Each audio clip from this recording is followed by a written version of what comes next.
Hi అండి అందరికీ. అందరూ ఎలా ఉన్నారు? అందరూ బాగున్నారు అనుకుంటున్నాను. నాకైతే వీడియోలు పెట్టడానికి కొంచెం లేట్ అవుతుందండి, ఏమనుకోమోకండి. మా బాబుతో అస్సలు కుదరట్లేదు వీడియోలు తీయటానికి. నేనైతే ఈరోజు మా పొలంలోకి వచ్చానండి. చాలా అంటే చాలా రోజులు అవుతుంది మా పొలంలోకి వెళ్ళి. రోజులు గత 2 years అయిపోయిందండి. నా మ్యారేజ్ అయిపోయిన తర్వాత నేను మా హస్బెండ్ ఒకసారి వచ్చాము అంతే. తర్వాత వెళ్ళలేదండి. తర్వాత వెంటనే ప్రెగ్నెన్సీ వచ్చింది. ఇంటి దగ్గరే ఉన్నాను, వెళ్ళలేదు. ఈరోజు మా బాబు పుట్టి 7 months వచ్చినాయి కదా, మా అమ్మతో బతులాడి వచ్చాను. అది కూడా మొన్న వర్షం పడిందండి. మా ఊర్లో వర్షం కాలం బాగా పడింది. మా పొలంలో ఒకే ఒక మామిడి చెట్టు ఉంది. ఆ మామిడి చెట్టుకి కాయలు ఉన్నాయని చెప్పేసి అవన్నీ రాలిపోయాయని మా పెద్దనాన్న అబ్బాయి చెప్పాడు. ఆ కాయలన్నా కోసుకొస్తానమ్మా పంపించని చెప్పేసి మా అమ్మని బతిలాడుకొని వచ్చానండి.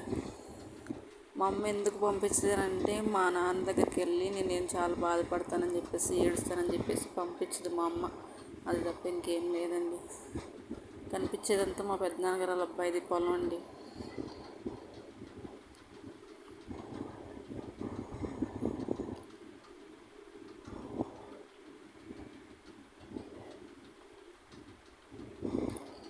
ఇదేనండి మా పొలం, మా మామిడి చెట్టు. ఒకే ఒక్క మామిడి చెట్టు చూడండి, కాయలన్నీ ఇలా రాలిపోయాయి వానకి. ఇది వెనక సిరిగాస్తుందండి కాయలు, అందుకే ఉన్నాయి, లేదంటే ఎప్పుడూ అయిపోయాయి.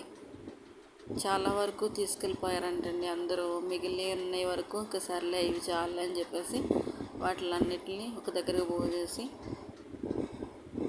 ఏ మందు వేయకుండా పెంచాము. కాసిన కాయలండి ఆర్గానిక్గా. ఇంకా చెట్టు పైన ఉన్నాయి కానీ ఎవరైనా తింటారని చెప్పేసి వదిలేసాము. ఉన్న కాయలే సరిపోతాయి కదా అని చెప్పేసి తీసుకోలేదు. ఇగోండి ఇన్ని కాయలు అయ్యాయి. వీటిని సంచులు వేసుకొని వేరే అక్కడ పెట్టేసి మా నాన్న దగ్గరికి వెళ్దామని చెప్పేసి బయలుదేరాను.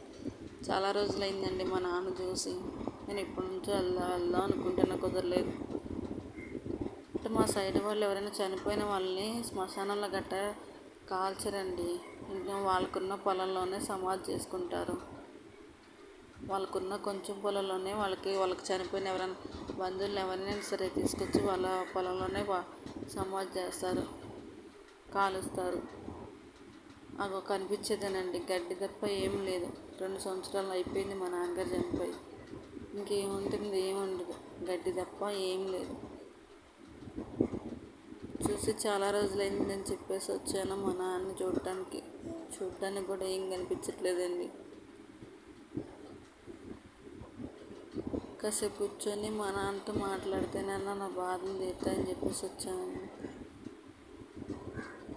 చూడండి ఏం లేదు, ప్రశాంతంగా పడుకున్నారు.